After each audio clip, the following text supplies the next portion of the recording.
तो इस वक्त की ब्रेकिंग न्यूज, राहुल गांधी और प्रियंका गांधी का काफिला डीएनडी पर पहुंच चुका है। थोड़ी ही देर में आगे की तरफ बढ़ेगा जैसी संभावना जताई जा रही है, वहां पर इस काफिले को रोक दिया जाएगा। उनके साथ 35 सांसदों का एक प्रतिनिधिमंडल है, वो दूसरी बार हाथरस जाना चाहते हैं। ऐसी ही कोशिश उन्होंने 1-2 दिन पहले भी की थी, लेकिन तब वो हाथरस तक नहीं पहुंच पाए थे। लेकिन डीएनडी से आगे उन्हें यमुना एक्सप्रेस वे तक जाने दिया था। ये देखिए, डीएनडी पर इस वक्त चारों तरफ जाम लगा हुआ है। दिल्ली नोएडा के रास्तों पर अफरा तफरी मची हुई है और इस बीच कांग्रेस का दिल्ली नोएडा बॉर्डर पर प्रदर्शन। मैं फिर एक बार पैनल को खोलता हूं। मेरे वरिष्ठ सहयोगी, मेरे ब्यूरो चीफ धीरेन्द्र पुंडीर मेरे साथ हैं, सुशांत मेरे साथ हैं, मेरे सहयोगी वाराणसी से, वो बता रहे हैं कि आजमगढ़ की रेप पीड़िता के साथ क्या हुआ। मेरे साथ विद्या है जो 12 से हमें बताएंगे कि राजस्थान की उस बेटी के बारे में जिसके बारे में अशोक गहलोत ने लिखा कि 164 में वो कह चुकी है कि वो अपनी मर्जी से इन दोनों लड़कों के साथ भागी थी। मेरे साथ तीसरी मेरे पैनलिस्ट यहां पर जुड़ेंगी, साधना भारती, स्पोक्स पर्सन कांग्रेस की, शलभ Mani Tripathi, spokes person BJP के, और साथ ही साथ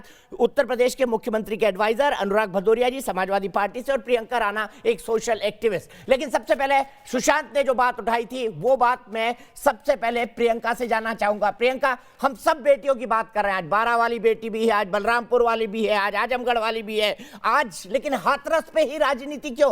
अनुराग जी कह रहे हैं कि हमारे कार्यकर्ता खड़े हुए हैं, आगे चलकर अगर मौका लगा तो आजमगढ़ पे भी बात करेंगे, उनके सांसद हैं वहां से। क्यों सिलेक्टिव पॉलिटिक्स हो रही है? आपको क्या इसके पीछे कुछ नजर आता है? देखिए दीपक जी, हमेशा से बच्चियों की लाशों पर राजनीति होती आई है। मुझे ये बता दीजिए, यहाँ पे जितने भी राजनीतिक पार्टी के जो लोग बैठे हुए हैं वो मुझे आश्वासन दे दें कि उनके राज्य में कुछ भी अपराध रुके हों, बेटियों के साथ बलात्कार रुके हों, तो मुझे उसका डाटा दे दीजिए, क्योंकि एनसीआरबी की रिपोर्ट है कि हर स्टेट में लगातार क्राइम बढ़ते जा रहे हैं। लेकिन आज जो राजनीति हो रही है, बहुत दुखद है कि हाथरस में जिस तरह की घटना हुई वो नहीं होनी चाहिए थी। मैं खुद उसके लिए खिलाफ आवाज उठा रही हूँ। रात को शव को जला दिया गया, क्या तथ्य मिटाने की कोशिश की गई, बहुत ही गलत हुआ। लेकिन इसमें राजनीति, आज आप इतना लंबा लश्कर लेकर के डीएनडी फ्लाईओवर पे खड़े हो गए हैं। अगर आपकी मंशा सिर्फ पीड़िता को राहत पहुंचाने की, उसके परिवार को आश्वासन देने की थी, तो आपको अकेले जाकर के उससे मिलना चाहिए था। मुझे लगता है कि अगर पहले से ही अगर आप इस तरह की मंशा दिखाते तो कोई भी आपको रोकता नहीं। और इसी के कारण वर्ष जो मीडिया को भी रोका गया, जो बीजेपी सरकार बोल रही है कि दंगा भड़काने की कोशिश हो रही है, तो वो इसीलिए कि आप इतने हजारों लोगों को वहां पर लेकर के पहुंच जाते हैं। आखिर ये कब तक चलेगा? जब निर्भया कांड हुआ था तब बीजेपी कैंडल लेकर के खड़ी थी। लेकिन सबसे रिक्वेस्ट कर रहा हूं 40 से 60 सेकंड तक का कमेंट रखें, लगातार बोलते ना रहें। आप सब लोग स्काइप पे जुड़े हुए हैं, सबकी आवाज करती है। अनुराग भाई, मैं आपके पास आऊंगा। साधना भारती जी बताइए, सबसे पहला सवाल, मैंने आजमगढ़ की बच्ची की हालत दिखाई, जिंदगी और मौत के बीच संघर्ष कर रही है, 8 साल की बच्ची आजमगढ़ की। प्रियंका गांधी ने उसका हालचाल क्यों नहीं पूछा? बनारस चली जाती फ्लाइट से, कोई दिक्कत थी?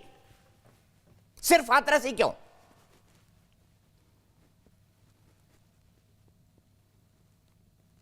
ये साधना भारती फ्रीज हो गई है क्या? बेटियों को न्याय दिलाने के लिए पुलिस की लाठियां भी खाएंगे हम, उससे भी दिक्कत नहीं है हमें। नहीं, मैं तो ये पूछ रहा हूँ, आजमगढ़ पे खामोश क्यों हैं आप? क्या इसलिए क्योंकि वहां पर बलात्कारी का नाम दानिश है और यहाँ पर कोई ठाकुर? दीपक जी, मैं आज बेटी की हैसियत से भी यहाँ पर बैठी हूँ। मैं कहना चाहती हूँ कि इतने दिन से आपने तो मुझे बचपन से देखा है, मैं बेटियों की आवाज हमेशा से उठाती आ रही हूँ, आज पहली बार तो ना उठा रही हूँ। और विगत लॉकडाउन में आज ये भाजपा को आज राजस्थान क्यों याद आया? साधना, मेरा सवाल बिल्कुल सीधा है। मैंने आपको बचपन से गोदी में कुलाया है, इसमें कतई कोई गुरेज और संकोच नहीं है। आप बच्चियों की आवाज उठाती रही है, बिल्कुल ठीक है, पर बलरामपुर की बेटी की आवाज क्यों नहीं उठाई गई? आजमगढ़ की 8 साल की मासूम जो जिंदगी और मौत के बीच संघर्ष कर रही है, उसके लिए प्रियंका गांधी ने, राहुल गांधी ने 2 शब्द क्यों नहीं कहे? सीधा सवाल का जवाब दीजिए। दीपक जी, ये जो घटना इस समय हाथरस पर हुई है, मैं आजमगढ़ की बात कर रहा हूँ, हाथरस की नहीं, माफ कीजिएगा। हाथरस की राजनीति दिख रही है सड़कों पर। जवाब दे रही हूँ, मैं बिल्कुल जवाब दे रही हूँ। मैं कह रही हूँ ना, आजमगढ़, बनारस, हम उत्तर प्रदेश, मध्य प्रदेश के खरगोन, छतरपुर, जहाँ हुआ सब जगह जाएंगे, हम लाठियां भी खाएंगे। हमें गुरेज नहीं है लाठियां खाने से। हम बेटियों के लिए खड़े हैं, हमने चिन्मयानंद और कुलदीप संघ नहीं दिया। आज हम हाथरस में इसीलिए पहले खड़े हैं क्योंकि डीएम जाकर धमका रहा है परिवार को, 144 धारा लगाकर बंधक बना दिया गया है परिवार को। ठीक है, ठीक है। ठीक है, आपने आजमगढ़ का जवाब नहीं दिया, कोई बात नहीं। शलभ त्रिपाठी जी, हाथरस में आपकी गलती है तो प्रियंका गांधी उसको क्यों ना उठाए, राहुल गांधी उसको क्यों ना उठाए, बताइए, जवाब दीजिए। गांधी और प्रियंका वाड्रा का चेहरा बेनकाब हो चुका है। दीपक जी, आपके पास भी ऑडियो वीडियो आए होंगे जो पूरी मीडिया चला रही है, बहुत से वेबसाइट्स चला रही हैं कि कैसे इन लोगों ने पैसे झोंके कि हाथरस तो बहाना है, उत्तर प्रदेश को जलाना है, जातीय दंगे कराने हैं। और दीपक जी, अभी मैंने आपके व्हाट्सएप पे एक वीडियो भेजा है और चैनलों ने चलाना शुरू कर दिया। आप संभवतः एंकरिंग पढ़ते तो आप नहीं देख पाए। आप देखिए किस तरह हंसी ठहाके लगाते हुए जा रहे हैं। राहुल गांधी और प्रियंका वाड्रा कैमरा देखते ही आंसू बहाएंगे, मातम बनाएंगे, लेकिन जैसे इन्होंने पैसा झोंका है उत्तर प्रदेश को जातीय दंगों की आग में झोंकने का, आप वो वीडियो अपने दर्शकों को दिखाइए। मैं आपसे अनुरोध करूंगा, एक बेटी की मौत पर मातम बनाने जाने के नाम पर ये कैसे हंसी ठहाके गाड़ी के अंदर लगा रहे हैं, कैसे प्रियंका वाड्रा वहां पे जोक सुना रही है, कैसे राहुल गांधी हंस रहे हैं। क्या ये इनका चेहरा है? क्योंकि ये इनको लगता है कि इन्होंने उत्तर प्रदेश में जो नफरत फैलानी थी वो नफरत इन्होंने फैलाई है। इन्होंने 23 करोड़ उत्तर प्रदेश की जनता को दंगों की आग में झोंका है, इन्होंने जातीय दंगे कराने के प्रयास किए। हाथरस बहाना था, उत्तर प्रदेश को जलाना था। ये राहुल गांधी और प्रियंका वाड्रा की साजिश बेनकाब हो चुकी है। 50 लाख रुपया दे रहे हैं, 1 करोड़ रुपया दे रहे हैं, इनके कार्यकर्ता पैसे लेकर घूम रहे हैं, वहां पर दंगे कराने की साजिश ये रच रहे हैं। ये नागरिकता संशोधन कानून में भी इन्होंने उत्तर प्रदेश को जलाने का प्रयास किया, देश को जलाने का प्रयास किया। ठीक है, चल अब जवाब ले लेते हैं, साधना से जवाब ले लेते हैं, साधना से जवाब ले लेते हैं। मैं पैनल को रिक्वेस्ट कर रहा हूं, वो ट्वीट मैंने आगे फॉरवर्ड किया है, भारतीय जनता पार्टी के एक नेता ने ये ट्वीट किया है, हरि मांझी ने, कृपया उसको भेजे, ट्वीट करवा के भेजे। मैं ऑलरेडी सत्या को फॉरवर्ड कर चुका हूं। देखिए साधना जी, आप पर गंभीर आरोप है कि आप हाथरस पर सिर्फ और सिर्फ राजनीति कर रही हैं। अगर बेटियों के लिए समान बात होती तो आप बलरामपुर भी जाती, आप आजमगढ़ भी जाती है, आप मैनपुरी भी जाती, आप उन जगहों पर भी जाती जहां का नाम ले रही हैं आप। आदरणीय शलभ जी, पहले सुनिए, आप मुझे शालीनता से सुनिए, मैं आपसे सवाल करूंगी, आप उत्तर प्रदेश को भूखने के लिए शलभ जी पहले आप मुझे सुनिए, बेटी की आवाज ना दबाएं, बेटी की आवाज ना दबाएं शलभ जी। देखिए मैं ये पूछती हूँ, अगर ये कह रहे हैं हाथरस साहब राजनीति कर रहे हैं, तो मैंने जितने मुद्दे उठाए, जितनी बार मैनपुरी में इसके लिए प्रियंका वाड्रा, राहुल गांधी ने पैसा भेजा, इनके नेताओं ने पैसा बांटा, इनके नेताओं ने बकायदे फोन करके कहा उत्तर प्रदेश की सरकार एक एक करके प्लीज, शलभ साधना का मौका है, प्लीज आवाज नहीं जाती आप दोनों की। शलभ प्लीज, साधना कंप्लीट करिए अपनी बात। नहीं दीपक जी, इन्होंने उत्तर प्रदेश को जलाने का प्रयास किया, देखिए इन्होंने उत्तर प्रदेश को जलाने का प्रयास किया, इन्होंने पैसे बांटे, राहुल और प्रियंका के चमचों ने, राहुल और प्रियंका के नेताओं ने पैसे बांटे, उत्तर प्रदेश को आग लगा खाई, जातीय दंगा कराना चाहते थे, ये उत्तर प्रदेश में नफरत की आग फैलाना चाहते थे, उत्तर प्रदेश में जातीय दंगे कराना चाहते थे। 25 लाख रुपए सरकार दे रही है, कांग्रेस पार्टी प्रियंका वाड्रा ने पैसे बांटे हैं उत्तर प्रदेश को। ठीक है, मैं दोनों को रोकूंगा, मैं दोनों से रिक्वेस्ट करूंगा कि हम बेहद संवेदनशील मुद्दे, बच्चियों के बलात्कार, बच्चियों के शारीरिक शोषण, जिसको सोचकर भी घिन आती है, उसके बारे में बात कर रहे हैं। कृपया दोनों पार्टी के प्रवक्ता संवेदनशीलता दिखाएं। मैं आऊंगा बाकी चीजों पर, लेकिन सबसे पहले चलता हूं।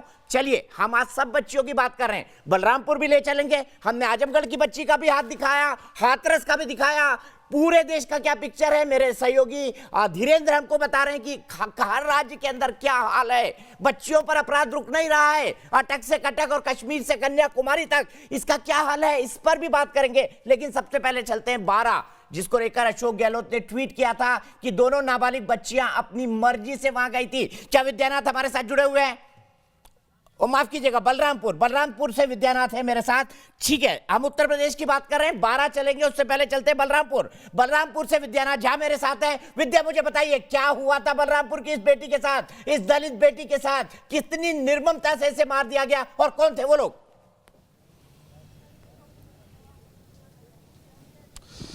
दीपक जी, बहुत शांति से मैं सुन रहा था। कांग्रेस और बीजेपी के प्रवक्ता और नेता जैसे लड़ रहे थे, आप सवाल कर रहे थे और वो लड़ रहे थे। लेकिन आज मैं जहां पर खड़ा हूं, बलरामपुर मझोलिया गांव, जहां पर देश की एक बेटी के साथ न सिर्फ बलात्कार किया गया बल्कि निर्मम तरीके से उसकी हत्या कर दी गई। दीपक जी, आज मैंने अपने दर्शकों को यहां आने से पहले वादा किया था कि मैं एक्सपोज करूंगा उन तमाम लोगों को जो इस पर राजनीति कर रहे हैं, यानी कि रेप पर राजनीति की रोटी सेक रहे हैं। मैं बेनकाब करूंगा उन लोगों को जो रेप के नाम पर भी ये देखने की कोशिश करते हैं कि कहां जाने से उन्हें फायदा हो सकता है, कहां जाने से उन्हें नुकसान हो सकता है। रेप के नाम पर भी, ऐसी जघन्य अपराध के नाम पर भी जो नेता ये देखते हैं कि नेपाल बॉर्डर के पास जाना है, 750 किलोमीटर दूर चलकर जाना है, या दिल्ली के पास जाने से काम चल जाएगा, राजनीति की रोटी वो वहीं पास में सेक लेंगे। हाथरस क्यों कांग्रेस के नेता जा रहे हैं, क्यों तमाम नेता लेफ्ट के नेता पहुंच रहे हैं हाथरस? दीपक जी, आज न्यूज नेशन पूछना चाहते हैं इन नेताओं से, मैं पूछना चाहता हूं नेताओं से कि क्यों आप हाथरस जा रहे हैं, क्यों आप यहां पर बलरामपुर नहीं पहुंच रहे हैं? मैं पूछना चाहता हूं कि राजस्थान में आपकी सरकार है, वही कांग्रेस, वही प्रियंका गांधी, वही राहुल गांधी, जो ठहाके लगाते हुए, जिसका वीडियो अभी आपके पैनल में बैठे हुए एक नेता ने जिक्र किया कि ठहाके लगाते हुए वो हाथरस जा रहे थे। क्या ये आपकी संवेदना है? क्या आपकी संवेदना को लकवा मार गया है? मैं सवाल पूछना चाहता हूं आपसे। और आपकी संवेदना क्या लेफ्ट राइट होकर चलती है? ठीक है, और आपकी संवेदना क्या ये बताती है कि बलरामपुर आपको जाना चाहिए या नहीं जाना चाहिए? दीपक जी, सवाल ये है कि बलरामपुर क्यों नहीं आए? बलरामपुर इसलिए नहीं आए क्योंकि उनको पता है कि मुस्लिम बहुल इलाका है और यहां पर जो आरोपी हैं उनके नाम शाहिद हैं, उनके नाम मुस्लिम हैं, इसलिए यहां पर नहीं आए। इसलिए यहां पर नहीं आए क्योंकि इन्हें पता है कि यहां आने से इनकी वोट बैंक खिसक सकती है। दीपक जी, ऐसे लोगों से हम सवाल पूछना चाहते हैं। और मैं यहां पर, क्योंकि जो परिवार है, पीड़ित परिवार है, माता जी भी मौजूद हैं पीड़ित, जो बेटी देश की हमारे बीच नहीं रही, जिसको बहुत निर्मम तरीके से हत्या कर दिया गया, जिसका। ठीक है विद्या, आप उनके पास जाइए, सीधे सवाल करिएगा, लेकिन आपने बड़े सवाल उठाए हैं। दोनों का जवाब मैं समाजवादी पार्टी से लूंगा और दूसरा जवाब मैं कांग्रेस पार्टी से लूंगा। फिर मैं शलभ के पास जाऊंगा कि उत्तर प्रदेश में आखिरकार rape rape rape, Balrampur, Azamgarh, अभी उन्नाव का जिक्र किया इन्होंने, उन्नाव, और फिर उसके बाद हाथरस क्यों सुनाई पड़ रहे हैं, इस पर शलभ से बात होगी। लेकिन सबसे पहले आपसे सवाल साधना भारती। विद्या वहां से गंभीर आरोप लगा रहे हैं, यह राजनीति है। बलरामपुर इसलिए नहीं जाना है क्योंकि वहां पर धर्म विशेष मुसलमान लोग बलात्कारी हैं, मुस्लिम बहुल इलाका है, वोट बैंक आपका टकराता है। देखिए, कांग्रेस के नजरिए में चाहे बलात्कारी किसी धर्म का हो, किसी जात का हो, वो बलात्कारी होता है। चाहे जब अपराध कोई व्यक्ति करता है तो उसका कोई धर्म और जात नहीं देखी जाती। लेकिन यहाँ पर मैं पूछना चाहती हूँ कि ये जो अभी शलभ जी बात कर रहे थे, बड़ा चिल्लाते हैं बेटी की आवाज को। प्रियंका गांधी यहाँ क्यों नहीं आ रही है?